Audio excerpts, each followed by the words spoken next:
we will dive in to talk about this trailer for The Flash, a movie that we have been pretty on the record of before of not being particularly thrilled in its existence for a number of factors. I'll just reiterate them very briefly. It's doing Flashpoint, which is a horrible idea for your first Flash movie. Ezra Miller has been miscast since day one, so forgetting all of their antics, in the last couple of years, even before that, I thought they were miscast. It's still connected quite heavily to the Snyderverse, which none of us are excited about. Yeah, so just there's a lot of reasons to not be, for us to not be that excited about this. So, but we got a trailer, we kind of have to talk about it. We get our first look at Michael Keaton back in the Batsuit, the Supergirl stuff that's in there, but she's basically replaced Superman from Flashpoint, and it looks like she's been locked up like Cal was in that, and then sort of ends up helping later on in the story. So that seems to be a case.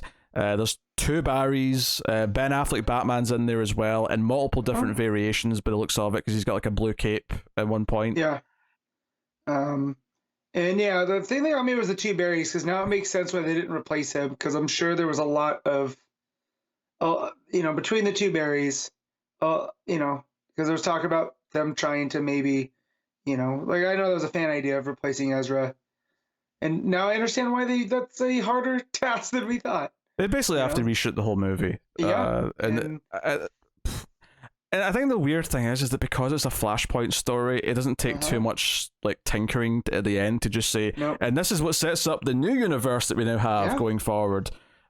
Even though I think Aquaman 2 is still coming out after it, but that's whatever. Just ignore that. Just ignore that. Honestly, it doesn't look bad. It doesn't look good either. I mean, but for as troubled as the production was, I was expecting it to look way worse, and especially after that poster, the Flash with the bat, stuff, and that just looked like a cheap poster. The movie doesn't look cheap. It looks like it's brighter than some of the other Snyderverse stuff. I disagree with the cheap part. I think the CG looks terrible right now. Yeah. Okay. To be fair, I watched the trailer on my phone, so. Had I watched it on a real screen, maybe we're having a different conversation. Yeah, there's moments of Batman jumping around and stuff where he's a CG character. Same with Supergirl jumping around and flying, and they look like Agent Smith from Matrix Reloaded, pretty much. Oh man, I have to watch this on my TV. Yeah, I mean maybe I'm exaggerating a little bit, but they look really bad. I mean, some of the motion blur stuff with Supergirl, yes, I could definitely see. But and honestly, like when Michael Keaton shows up and they play the theme and he has this long pause before he says "I'm Batman," it felt like fan service wankery to me. It felt really unnatural, and it felt like we're doing this. It doesn't match the tone of where DC was, because this feels very tongue in cheek, and that doesn't match what we've had, I think, in the past before. Like the self-awareness. So yeah, I guess I didn't mind it. I mean, but that's not really my problem in them. I mean, I don't like that, but necessarily. But my problem in the moment isn't that. My problem in the moment is that I'm so sick of multiverse stuff. Marvel's doing it with their stuff. I couldn't be less interested in their phases that's going on right now, because they're doing all this stuff that is you can do something interesting with multiverse stuff, and the comics have certainly done it in the past, and other movies that are just about a multiverse have done it. But No Way Home, it's that was basically just a cheap excuse to have the old Spider-Man back for nostalgia pops, and I can't help but watch this trailer and go, this is just cheap nostalgia. So people who care about Michael Keaton Batman can feel excited about it and get giddy, and that doesn't necessarily mean it's going to be of value in the story or feel like it's it feels a bit hollow to me. Yeah, and honestly, I've never, ever since I've been of a certain age, I've not really enjoyed the Tim Burton Batman movies. In fact, Batman Returns, I think, is outright shit.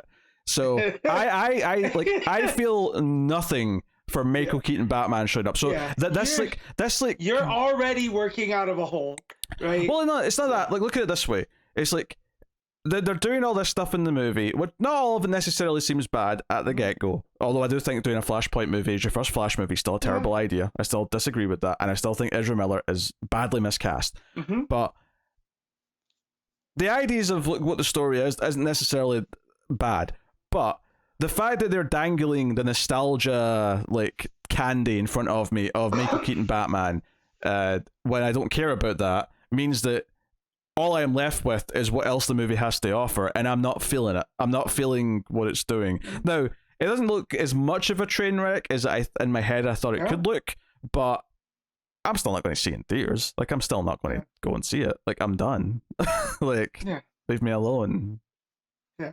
I have enough points that I can probably wiggle out of a free movie ticket. You always cave and go. Yeah. But yeah, no. I like the Michael Keaton part. I mean, having him back, like, there's a nostalgia pop, but I did, hearing the Danny Elfman score behind there and seeing him back up and, and this after, his resurgence in the last, 10 years with Birdman and all of that stuff. So I think it's okay. You brought up No Way Home, which I think is pretty apt in that I have a lot of friends that think that's the best Spider-Man movie. And then I start asking them about why, and it just boils down to the nostalgia pops. And now I'm going to have that with people with Batman, and I can't. When you compared it to that, and I was just like, oh, God damn it. But this is the No Way Home. This is exactly what it is. Mm-hmm. And I think it looks kind of like a hollow experience to me. Now, maybe I'm wrong. Maybe it'll have a lot going on, and the writing is entirely possible. But, at this point, we've had so many superhero movies that the action they're showing me isn't, for a start, the CG looks bad, but even if it was good, the action they're showing me isn't going to exactly feel impressive. It's not giving me, a different tone that feels unique. The one thing about Matt Reeves' Batman is when we got trailers for that, is it had a very specific, different tone to everything else. Whereas this could just be an MCU movie trailer. It could be. It's got the same vibe, same beats. Larry David noise. That's my reaction. Do the whole face too. What are you doing? Most used GIF. He doesn't do that. And he does it, and that's a GIF that you use all the time. Where he's No.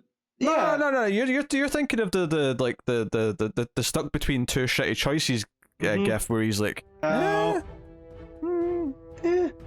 you're thinking of something different. I'm just doing the apathy. Gotcha.